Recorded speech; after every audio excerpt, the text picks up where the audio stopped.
सिद्धेभ्यः ओम नमः सिद्धेभ्यः ओम नमः सिद्धेभ्यः।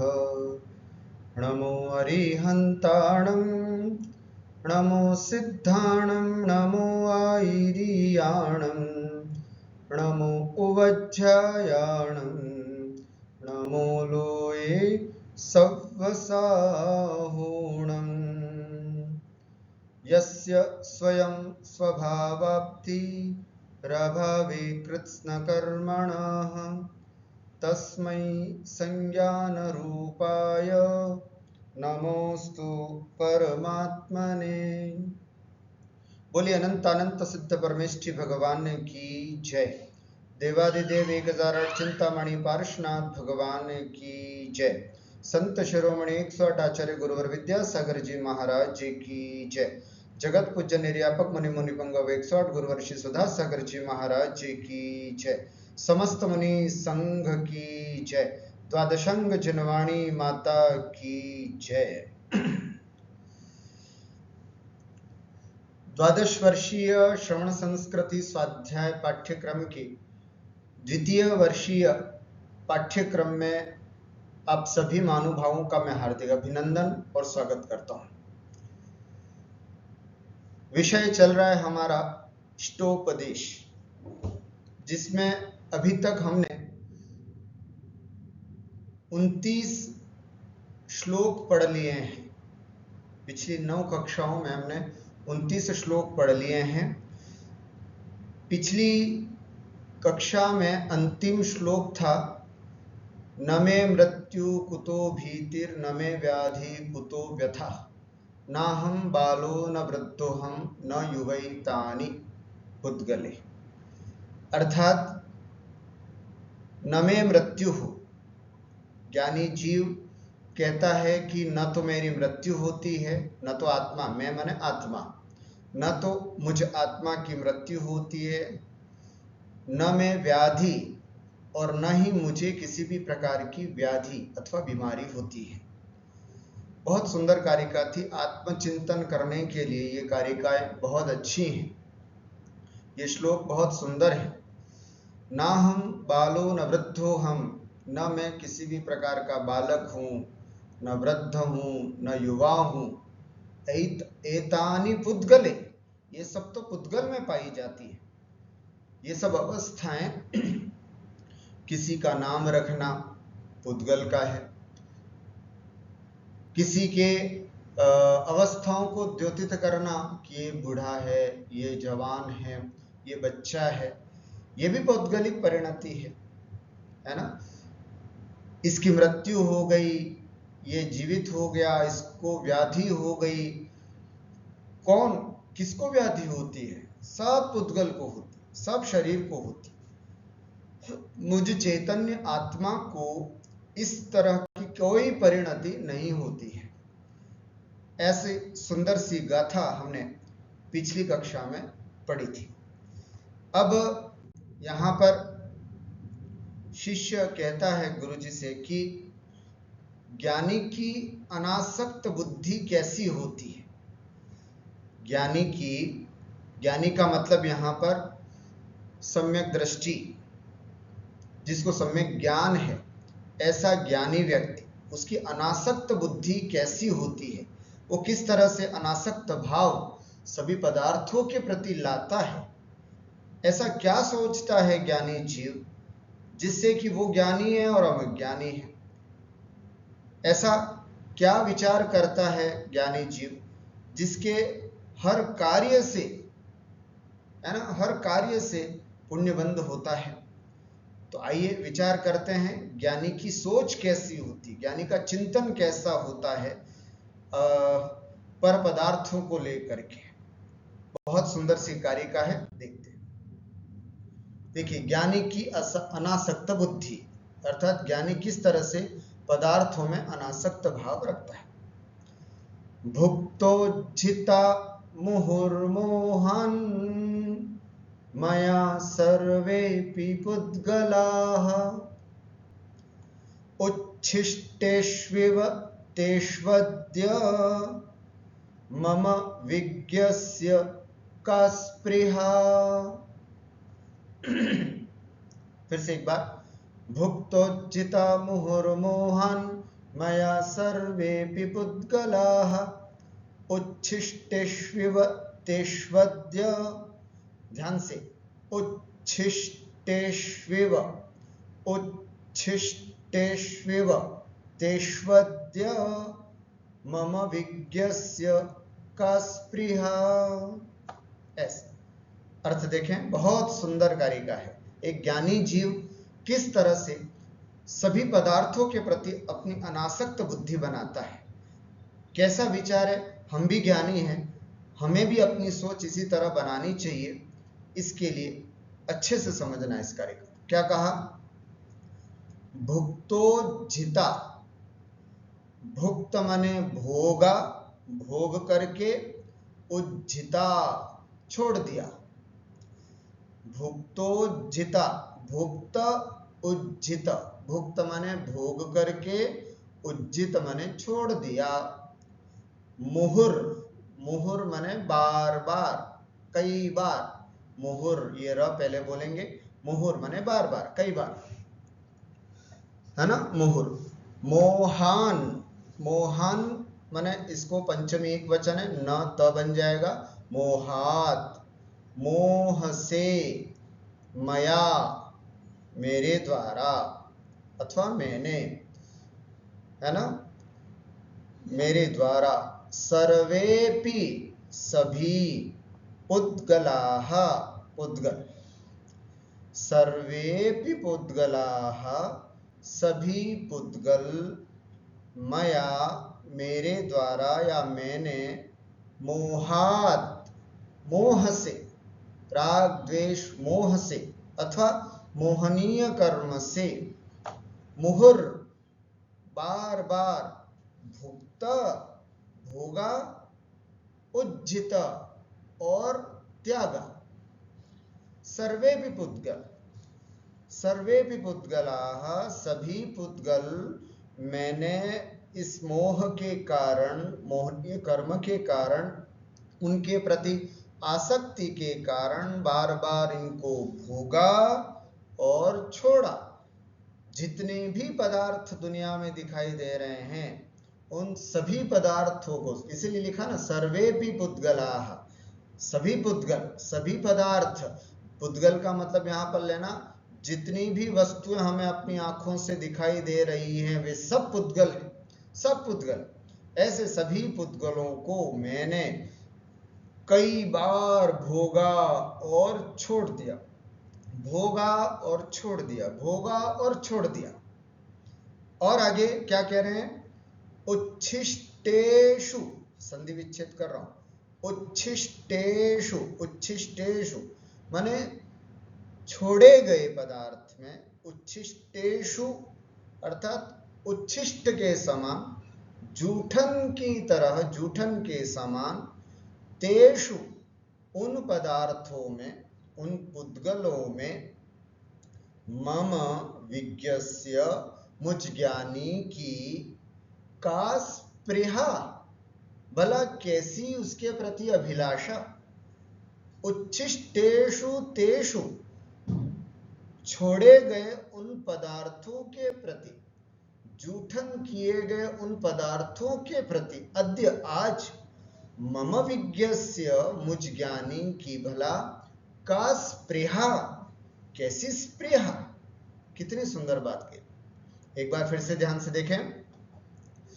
सर्वेपि पुद्गलाः सभी पुद्गल, सभी पदार्थ मेरे द्वारा बार बार भोगे गए हैं और छोड़े गए हैं, भोगे गए और छोड़े गए, है ना। जगत में जितने भी पुद्गल हैं, पदार्थ हैं, उन सब को मैंने भोगा है, भोग करके छोड़ा है, भोगा है, भोग करके छोड़ा है।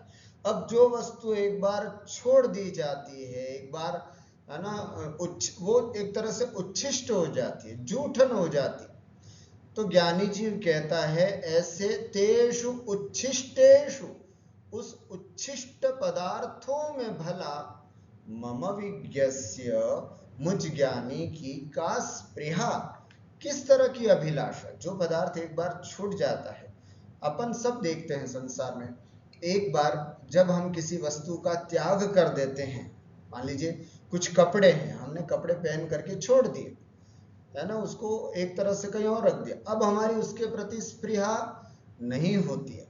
मान लीजिए कोई वस्तु हमने किसी को दे दी, दान दे दी, हटा दिया, तब उसके प्रति भी हमारी आसक्ति नहीं रहती है। अथवा कोई जूठन पदार्थ है, किसी वस्तु को हमने खाया, है ना, जैसे मान लीजिए किसी ने हमारी थाली में जबरदस्ती 4 गुलाब जामुन रख दिए, 2-2.5 खा लिया, पेट फुल हो गया, अब नहीं खाया जा रहा है, जूठन है, तो अब फिर उस जूठन के प्रति मेरी स्पृहा नहीं रहती है। ठीक उसी प्रकार संसार में जितने भी पदार्थ हैं, प्रायः हम किसी भी पदार्थ को देख करके आसक्त हो जाते हैं। बाजार में जाते हैं और हमें कोई चीज दिखती है तो हम कहते हैं अरे बाप रे, ये कितनी अच्छी चीज है, ये तो हमारे घर पे होनी चाहिए। लेकिन ज्ञानी जीव क्या कहता हो, ये पदार्थ, ये सूट, ये कपड़ा, ये साड़ी, ओ मुझ जीव ने इस तरह के कितने ही कपड़े, कितने ही सूट्स, कितनी ही साड़ियां कई बार पहनी और कई बार छोड़ी हैं, अब तो ये जूठन है, अब तो ये जूठन है, अब मुझे इसके प्रति कोई आसक्ति नहीं है। ज्ञानी जीव क्या सोचता है, अज्ञानी क्या सोचता है? अज्ञानी चमचमाती कार अगर उसके पास आकर के खड़ी रहती तो वो अभिलाषाएं चालू कर देता, वाओ ये गाड़ी मेरे पास कब आएगी। लेकिन ज्ञानी जीव क्या सोचता है कि अरे उच्छिष्ट है, मैंने इस गाड़ी को भी कई बार भोगा है। आपके मन में प्रश्न हो सकता है कि ये कई बार मैंने कब भोगा। उसके लिए अपन पहले भाग, मतलब जो अपन प्रथम वर्ष में पढ़ चुके थे इसके बारे में डिटेल में, कि यह जीव, यह आत्मा संसार में अनादिकाल से है। प्रत्येक जीव, मैं नहीं, प्रत्येक जीव अनादिकाल से संसार में परिभ्रमण कर रहा है और पंच परावर्तन कर रहा है। पंच परावर्तन का मतलब है ना, द्रव्य, क्षेत्र, काल, भाव और भव, इस तरह से पंच परावर्तन कर रहा है।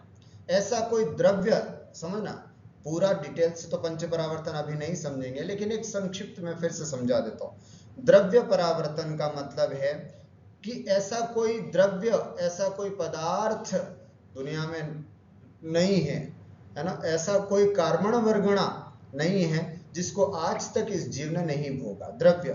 क्षेत्र, क्षेत्र का मतलब होता है कि ऐसा कोई स्थान, है ना, ऐसा कोई स्थान नहीं है जगत में जहां यह जीव पैदा नहीं हुआ या मरण को नहीं हुआ, जन्म मरण, जन्म मरण, ऐसा कोई स्थान नहीं है। कई बार यह जीव कई जगह घूमने की इच्छा करता है, कई जगह जाने की इच्छा करता है, लेकिन ज्ञानी जीव सोचता है कि क्या जाना भाई, दुनिया में ऐसी कोई जगह नहीं जिस जगह पर यह जीव गया ही नहीं हो। अब वो बात अलग है, उसको भूल गया, लेकिन इसका मतलब ये तो नहीं कि बार बार उसी चीज को किया जाए। अब तो वो मेरे लिए उच्छिष्ट है, अब तो मुझे वहां जाना है जहां आज तक मैं नहीं गया। सिद्ध बन करके सिद्धालय में नहीं गया, है ना, निगोदिया बन करके तो सिद्धालय में भी कई बार जाके आ गया, लेकिन सिद्ध बन करके सिद्धालय में मैं आज तक नहीं गया। तो इसलिए द्रव्य। क्षेत्र, क्षेत्र माने ऐसा कोई स्थान नहीं जहां पर मैंने जन्म नहीं लिया। काल, ऐसा कोई समय नहीं है जिस काल में मेरा जन्म नहीं हुआ, ऐसा कोई समय नहीं। कई लोग कहते हैं साहब चतुर्थ काल में हमारा जन्म होता तो शायद हमारा आत्मकल्याण हो जाता, हम कुछ कर जाते। नहीं महानुभावों, हमने चतुर्थ काल में भी जन्म लिया, हमने तीसरे काल में, दूसरे काल में, प्रथम काल में, कई बार, अनंत बार हमने जन्म लिया। ऐसा कोई काल नहीं जिस काल में हमने जन्म मरण नहीं किया। द्रव्य, क्षेत्र, काल, भाव, है ना, ऐसा कोई परिणाम नहीं है जो इस जीव ने नहीं किया।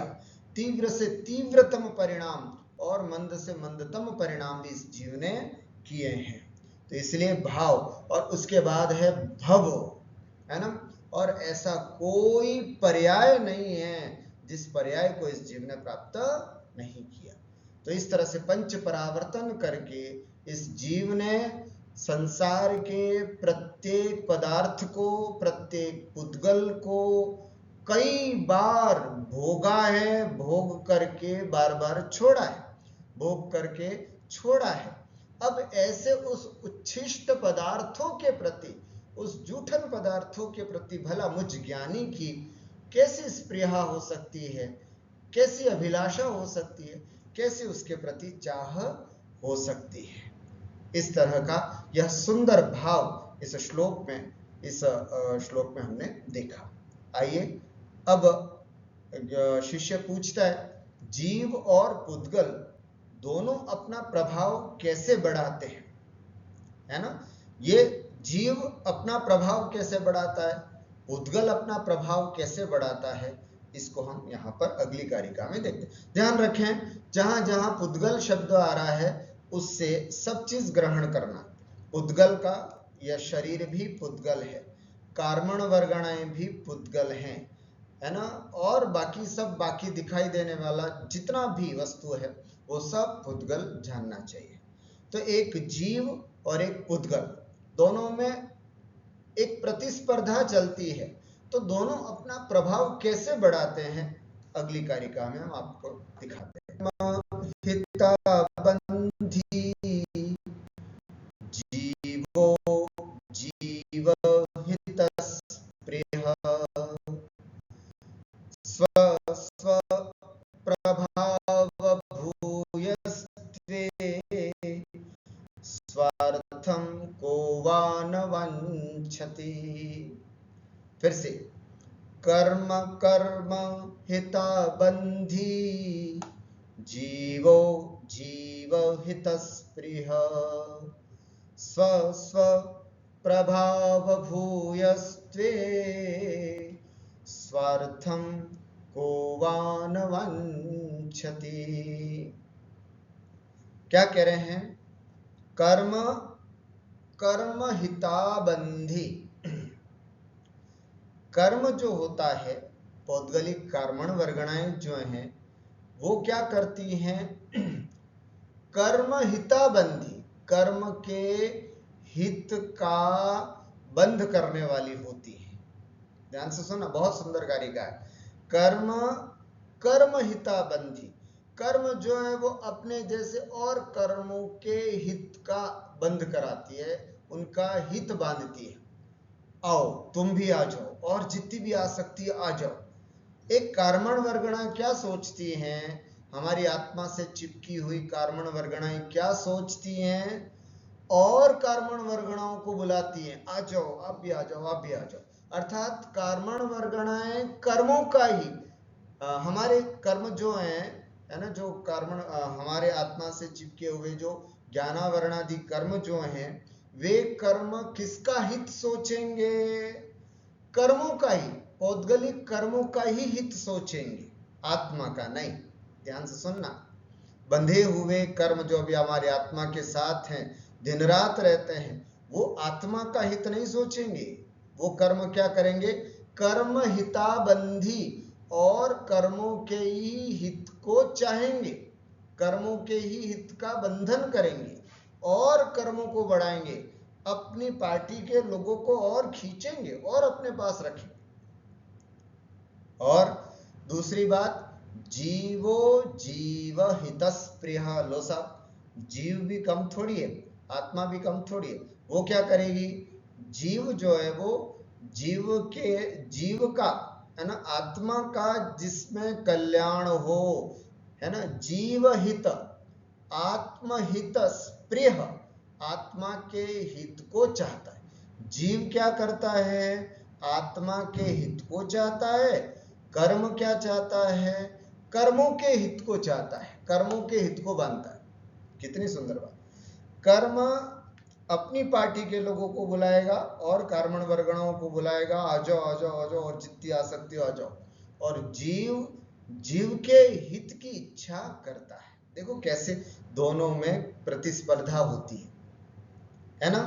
स्व स्व प्रभाव भूयस्ते, स्व स्व माने अपने अपने, प्रभाव भूयस्ते, अपने अपने प्रभाव को, अपने अपनी शक्ति को, है ना, शक्ति का प्रभाव होने पर अथवा प्रभाव की अधिकता होने पर, स्वार्थम को वा न वांछति, भला कोवा, कौन व्यक्ति ऐसा है जो स्वार्थम न वांछति, स्वार्थ को नहीं चाहता है। सब लोग अपने अपने स्वार्थ को चाहते हैं। कर्म जो है वो अपने स्वार्थ को चाहता है, वो चाहता है कि मेरे जैसे लोग और आ जाए, है ना, मेरे जैसे लोग और इकट्ठे हो जाए। और जीव चाहता है कि नहीं, मेरे जैसे लोगों की और इच्छा बढ़ती है। आपको पता है कर्म किस तरह के कर्मों को चाहेगा? अगर कर्म कर्महित करता है, जीव जीवहित करता है, तो कर्महित कैसे करेगा? और ज्ञानावरण, दर्शनावरण, वेदनीय, मोहनीय, आयु, नाम, गोत्र, अंतराय जैसे कर्मों को बुलाएगा और आत्मा के साथ इसका बंधन कराएगा। अर्थात यह इस तरह के परिणाम कराएगा जिससे कि आत्म कल्याण दूर दूर तक न हो।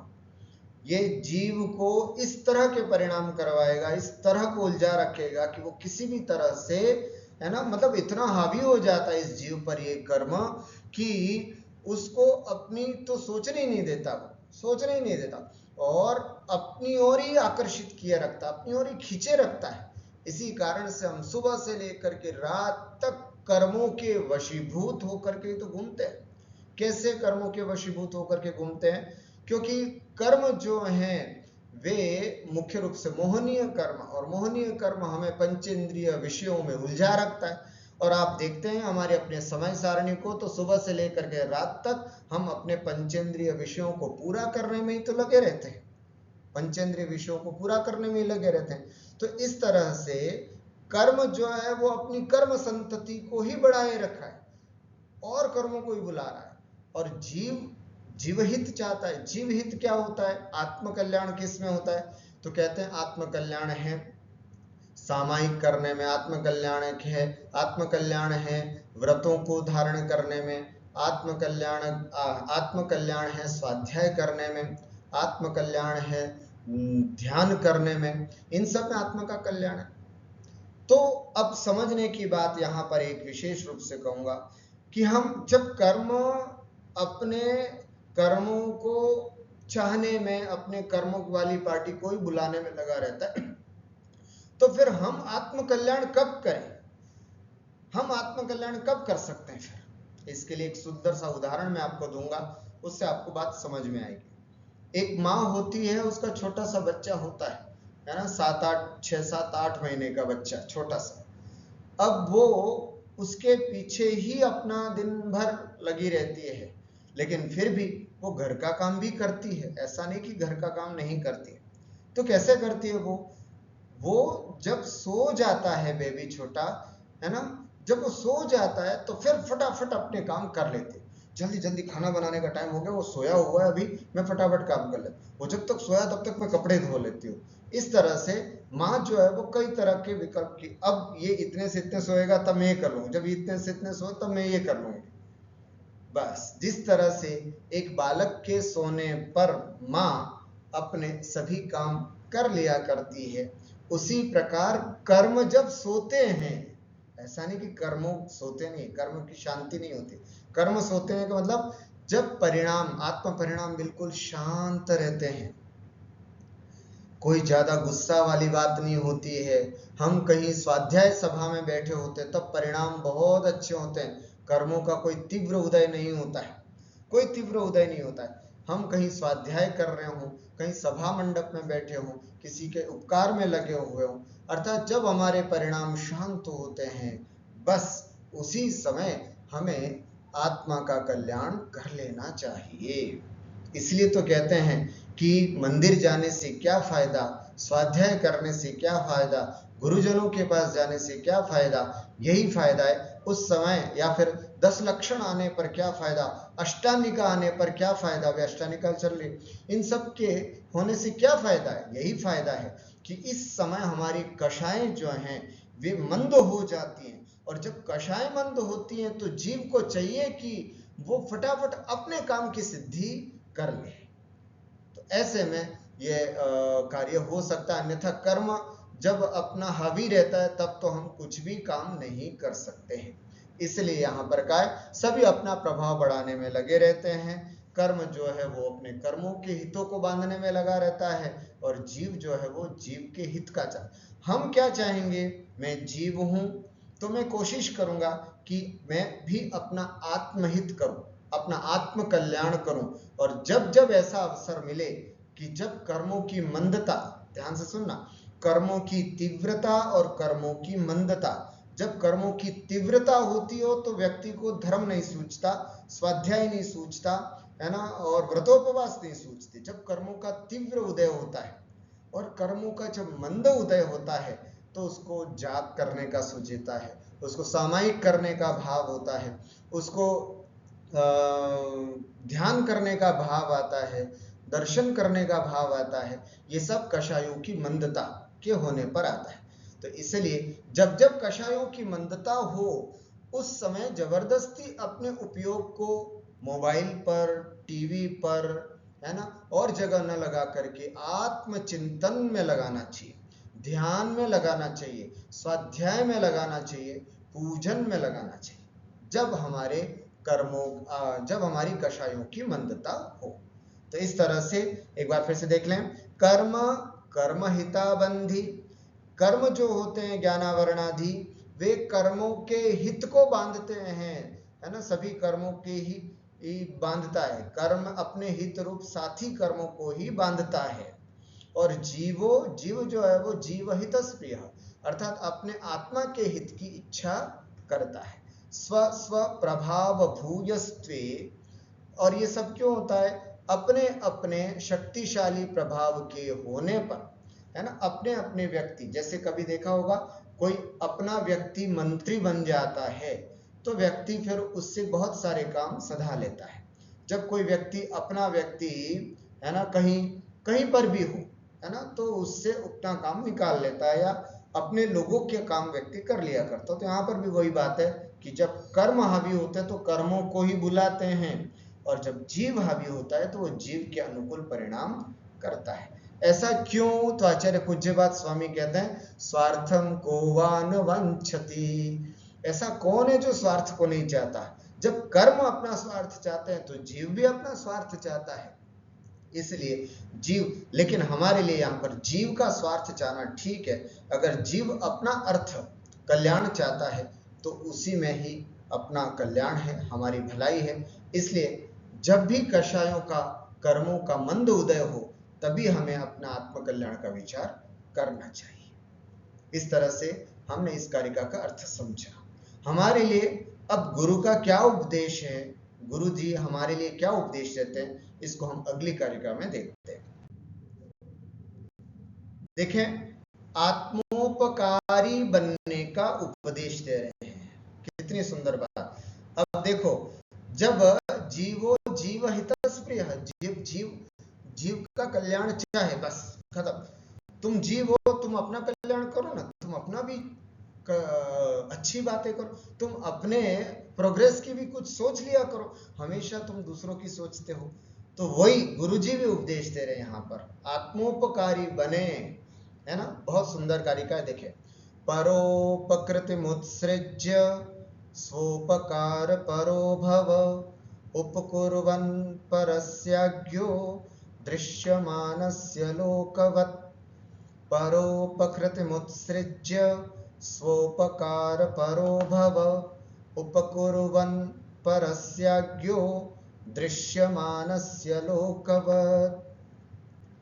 परोपकृतिम, पर के उपकार को, परोपकार को, उत्सृज्य, ऊ निकलेगा यहाँ पर, उत्सृज्य छोड़ करके, त्याग करके, परोपकृतिम उत्सृज्य, परोपकार को छोड़ करके, स्वोपकार परो भवः।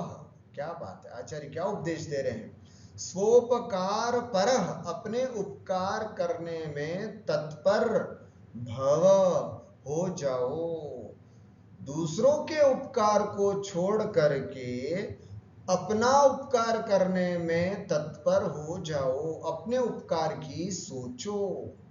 ऐसे क्या कहा, और आगे, उपकुर्वन, उपकार करता हुआ, परस्य, पर का, उपकार करता हुआ परस्य, पर का उपकार करता हुआ अज्ञः अज्ञानी जीव, दृश्यमानस्य दिखाई देने वाले, है ना, दृश्यमानस्य दिखाई देने वाले, लोकवत इस संसार की तरह, दिखाई देने वाले इस संसार की तरह यह अज्ञानी जीव भी परस्य उपकुर्वन् दूसरे का उपकार करता हुआ देखा जाता है।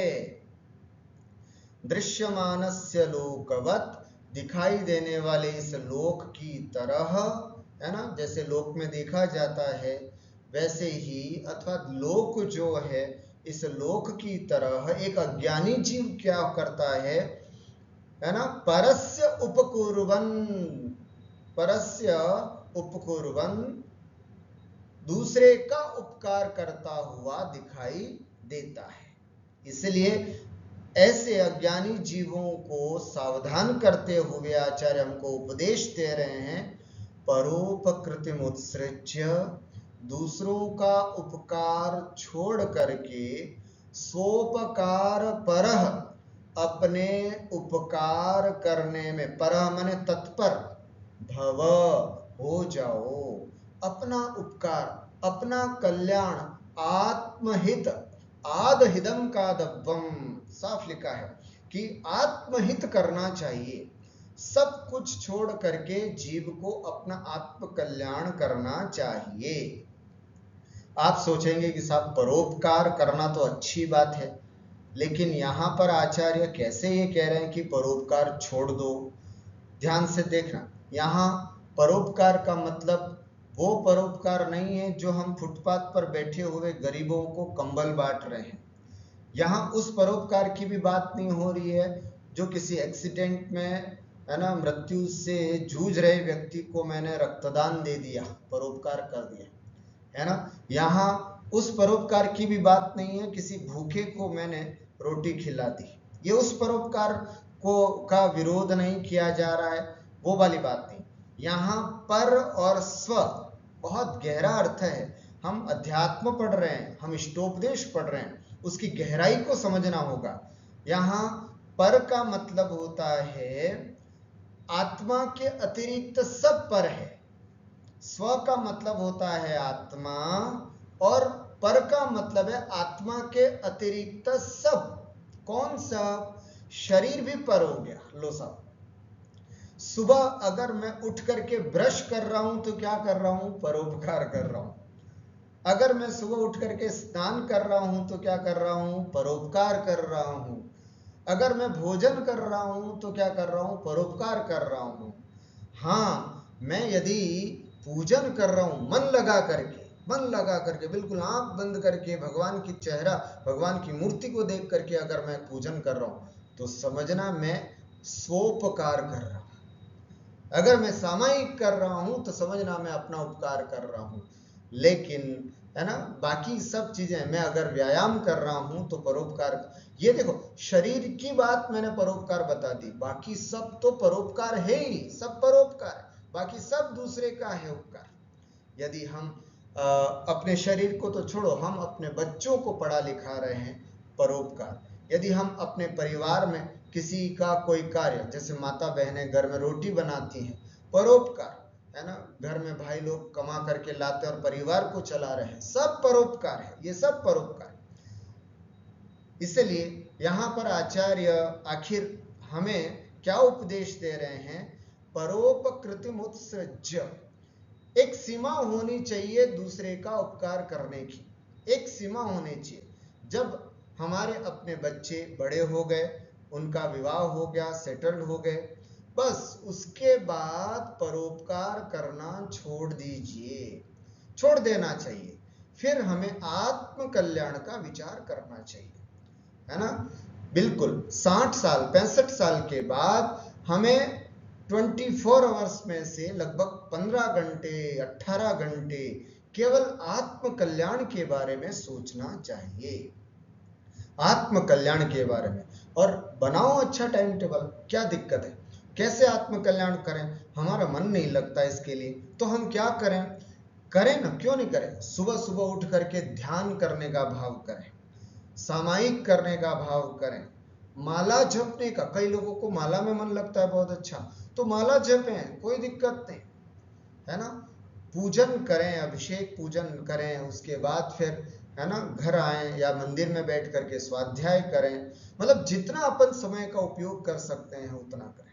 फिर उसके बाद आए तो घर पे मोबाइल पे भी प्रवचन सुनने का भाव करें, स्वाध्याय करने का भाव करें, है ना। इस तरह से शाम को फिर सामायिक करें, फिर इस तरह से जितना अधिक से अधिक हो सकता है अपने आप को शुभोपयोग में लगाने की। अब तो चातुर्मास भी चालू हो रहे हैं, अगर आपके नगर में कहीं पर भी आसपास साधु माताजी वगैरह हैं तो वहां पर जा करके उनकी सेवा, वैयावृत्ति, चौका लगाएं, इसमें भी आत्मकल्याण।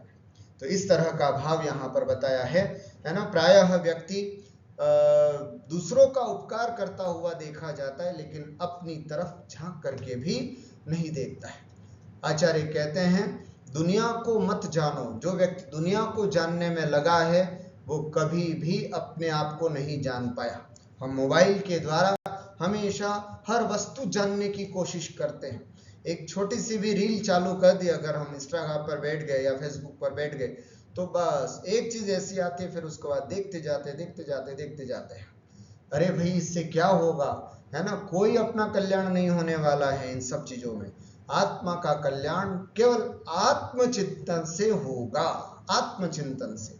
इसलिए आत्मा के बारे में सुने, आदत डालें, आत्मा के बारे में समझें, आत्मा की विशेषताओं को जानें, आत्मा की पवित्रता कैसे और बढ़े इसके बारे में चिंतन करें, विचार करें और उनके बारे में ही सुना करें, तो निश्चित रूप से हम अपने आत्मोपकारी बन सकते हैं। तो ये बहुत सुंदर कारिका मुझे बहुत अच्छी लगती है।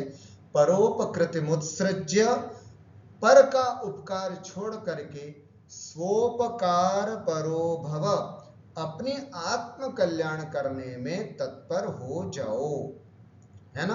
अपने आत्म, क्यों ऐसा कहा? क्योंकि पहले कहा ना जीवो जीव हितस्प्रिय, जीव जो है वो जीव का कल्याण चाहता है। तो तुम जीव हो, आचार्य ने कहा ना तुम जीव हो, तो फिर तुम अपने कल्याण की बात करो ना। तो अपने कल्याण किस में है? हमेशा तू परोपकार में लगा रहता है, या तो शरीर के उपकार में लगा रहता है, शरीर को रिष्ट पुष्ट बनाने में लगा रहता है, या परिवार में लगा रहता है, तुम फिर अपना आत्म कल्याण कब करेगा? इस मनुष्य पर्याय के अतिरिक्त ऐसी कोई पर्याय नहीं है जिसमें आत्म कल्याण किया जा सकता है। तो इसलिए है ना आचार्य बहुत बार बार हमको कहते हैं कि स्वोपकार परो भव, अपने आत्म कल्याण करने के लिए तत्पर हो जाओ। इस तरह से बहुत सुंदर कारिका है, मुझे बहुत अच्छी लगती है विशेष करके। आइए, अगर हम इस तरह से भेद विज्ञान करते हैं तो उस भेद विज्ञान का क्या उपाय है, कैसे करें और इसका फल क्या होता है, इसको भी हम आगे देखते हैं अगली कारिका में। गुरुपदेशादभ्यासात्, है ना, तक बोलना, गुरुपदेशादभ्यासात् संवित्तेः स्वपरान्तरं, जानाति यः स जानाति मोक्षसौख्यं निरन्तरम्। गुरुपदेशादभ्यासात् संवित्तेः स्वपरान्तरं, जानाति यः स जानाति मोक्षसौख्यं निरंतरम। बहुत अच्छी कारिका है। देखिए, भेद विज्ञान का उपाय क्या है और उसका फल क्या मिलता है। अगर भेद विज्ञान क्या होता है पहले समझे हम। भेद विज्ञान का मतलब होता है जीव और पुद्गल भिन्न भिन्न है, जीव और शरीर भिन्न भिन्न है, आत्मा और शरीर भिन्न भिन्न है, इस प्रकार का विशेष ज्ञान होना, इसको बोलते हैं भेद विज्ञान। तो भेद विज्ञान कैसे होता है और उसका फल क्या होता है, ये एक अच्छी सी कारिका आपके सामने यहाँ पर देखते हैं। देखिए, गुरुपदेशात, गुरु के उपदेश से, उपदेशात है ना, द त बन जाएगा और हलंत हो जाएगा, उसमें से अ निकलेगा।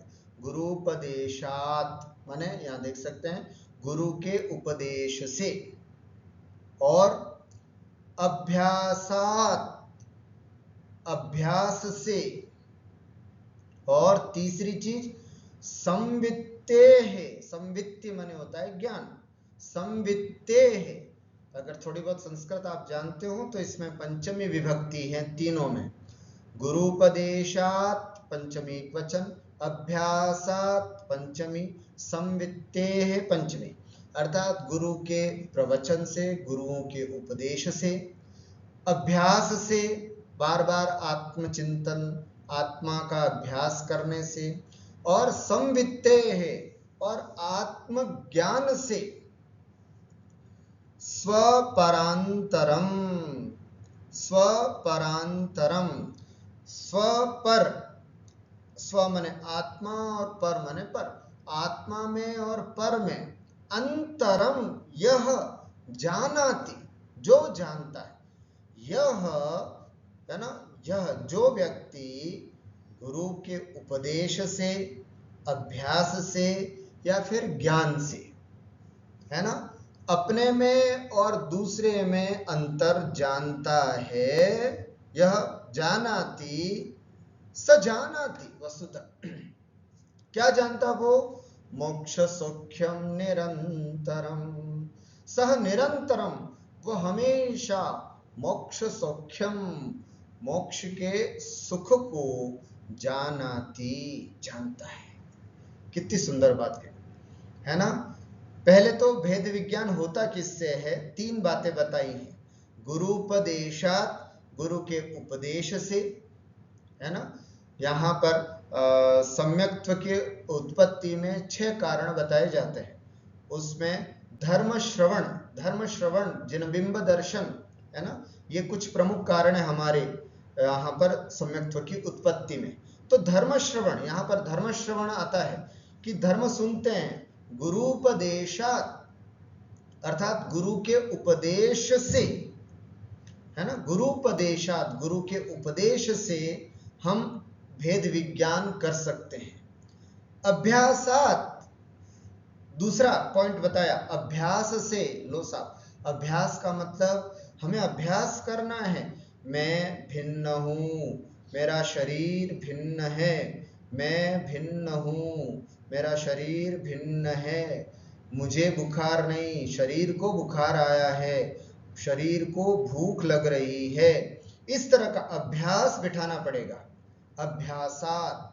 और संवित्ते है, और ज्ञान से, आत्मज्ञान से, आत्मज्ञान का मतलब क्या, आत्मा का क्या स्वरूप है उसके बारे में जानो, समझो, आत्मा के गुणों के बारे में जानने की कोशिश करो। ये 3 चीजें हैं जिससे हमें भेद विज्ञान हो सकता है। भेद विज्ञान हमको कैसे हो सकता है, 3 ही है। एक तो उपदेश सुनो, जितना गुरुजनों का उपदेश सुनेंगे, जितना विद्वानों को सुनेंगे, जितना आचार्यों को सुनेंगे, जिनवाणी पढ़ेंगे, स्वाध्याय, सब आ गया इसमें, गुरुपदेशात में सब आ गया। बैठ करके अगर हम स्वाध्याय कर रहे हैं तो भी गुरुपदेश है ना, क्योंकि सबसे बड़े गुरु हमारे अर्यंत है और उन्हीं अर्यंत भगवान के उपदेश से लिखी हुई जिनवाणी है। तो गुरुपदेशात का मतलब है जिनवाणी पढ़ना, स्वाध्याय करना, गुरुओं की सभा में जाकर के सुनना, माताजियों के प्रवचन सुनना, ये सब गुरुपदेशात, गुरु के उपदेश में आ जाता है। और अभ्यासात, उसके बाद फिर अभ्यास, अभ्यास का मतलब कि जब बारिश में भीगे तो आपको लगना चाहिए कि मेरा शरीर गीला हो रहा है, मैं गीला नहीं हो रहा हूं। जब बुखार आए तो ये फीलिंग होनी चाहिए कि आज मेरा शरीर गर्म हो रहा है, खुद आत्मा गर्म नहीं हो रही है, फील करो ना, खुद ही फील करो भाई, हम खुद फील कर सकते हैं कि मैं गर्म नहीं हो रहा। कोई गाली दे या कोई बुरा कहे तो कहना अरे मेरे को नहीं लगती है, मुझे नहीं लगता है, इस तरह की फीलिंग, ये मतलब उसको प्रैक्टिकल करने का भी अभ्यास करें, है ना, हम सब कर सकते हैं। ग्रस्त में भी इस तरह का अभ्यास करना चाहिए, करते रहना चाहिए। और संवित्ति का मतलब ज्ञान, है ना, आत्मज्ञान के बारे में जाने, समझे, है ना, अच्छी अच्छी गाथाएं, अच्छे अच्छे श्लोकों का एक संकलन करें अपने पास, यानी एक डायरी बनाएं जिसमें आत्मज्ञान से संबंधित अच्छी अच्छी कोटेशंस हो, अच्छे अच्छे श्लोक हो, अच्छी अच्छी गाथाएं आपके पास हो, और उसको पढ़ें और फिर उसको सामायिक करें, तब उसको पढ़ें, है ना। अच्छे अच्छे भजन, आध्यात्मिक भजनों को एकत्रित करें। इससे क्या होगा, स्व परांतरम ज्ञानम, स्व और पर का हमें ज्ञान होगा।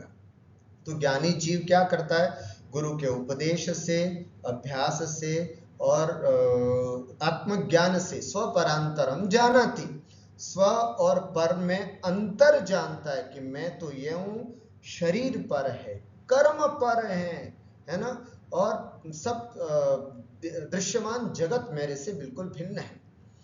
और वस्तुतः ऐसा जो जानता है, सह निरंतरम मोक्ष सौख्यम जानत, वस्तुतः वही मोक्ष सुख को जान पा रहा है ना, वही मोक्ष के सुख की कुछ फीलिंग कर पा रहा है, मोक्ष के सुख को, मोक्ष की तरफ बढ़ पा रहा है कुल मिलाकर के। तो ऐसा यहाँ भाव, बहुत सुंदर कारिका है ये भी, है ना, कि अगर हमें भेद विज्ञान करना है तो कैसे करें, उसका यह उपाय यहाँ पर बताया गया है। और इसी के द्वारा ही हम मोक्ष सुख, अर्थात मोक्ष में प्राप्त होने वाला सुख, सिद्धों को जो प्राप्त होने वाला सुख है, सिद्धों को कैसा सुख है, आत्मस्थ होना ही तो सिद्धो सुख है, आत्मस्थ होना। तो यहाँ पर भी यही बात बताइए, आत्मस्थ होने की कोशिश करें, आत्मज्ञान प्राप्त करने की कोशिश करें, तो निश्चित रूप से हम अपने आत्मा का कल्याण कर पाएंगे। तो इसी मंगलमय भावना के साथ ये भेद विज्ञान का जो उपाय बताया गया है यहाँ पर, उससे हम प्रैक्टिस करें, है ना।